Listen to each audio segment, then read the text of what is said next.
News के प्रायोजक हैं doctor Asadullah Khan English medium school और ज्युनियर कॉलेज सोलापूर। धाराशिव जिल्ह्यातून एक मोठी घडामोड समोर आली आहे। पुण्यातील कुख्यात गुंड निलेश घायवळ याच्यावर हल्ला झाला आहे। घायवळ हा धाराशिव जिल्ह्यात एका गावच्या यात्रेत उपस्थित होता। त्यावेळी एका पैलवानाने त्याच्यावर हल्ला केल्याची माहिती आहे। कुस्तीच्या फडात हा हल्ला झाल्याने मोठी खळबळ उडाली असून भूम तालुक्यातील आंधरुड गावाच्या यात्रेत ही घटना घडली। आंधरुड येथील ग्रामदैवत जगदंबा देवीच्या यात्रेनिमित्त स्पर्धा आयोजित करण्यात आली होती। Unique education society doctor Asadullah Khan English medium school और जूनियर कॉलेज के 10वें वर्धापन के अवसर पर नर्सरी LKG UKG एडमिशन पर अब 3000 रुपए का डिस्काउंट।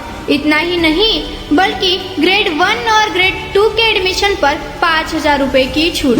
निलेशनेच या स्पर्धेचे आयोजन केले होते। घायवळ स्वतः कुस्ती पाहण्यासाठी आला होता। तो कुस्तीच्या फडात जाऊन पैलवानांची भेट घेत होता। नेमक्या याच वेळी एक पैलवान अचानक घायवळच्या अंगावर धावून गेला। त्याने घायवळला मारहाण केल्याची माहिती आहे। त्याने घायवळच्या श्रीमुखात भडकावली। अचानक घडलेल्या या प्रकरणाने आजूबाजूचे सगळेच गोंधळले। त्यांनी तात्काळ हस्तक्षेप करत मारहाणी सोडवली। घायवळच्या समर्थकांनी या पैलवानाला चांगलाच चोप दिला।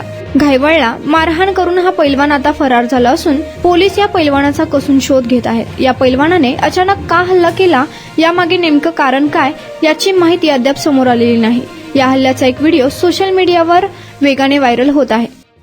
Unique education society doctor Asadullah Khan English medium school और जूनियर कॉलेज के 10वें वर्धापन के अवसर पर नर्सरी LKG UKG एडमिशन पर अब 3000 रुपए का डिस्काउंट। इतना ही नहीं बल्कि ग्रेड 1 और ग्रेड 2 के एडमिशन पर 5000 रुपए की छूट।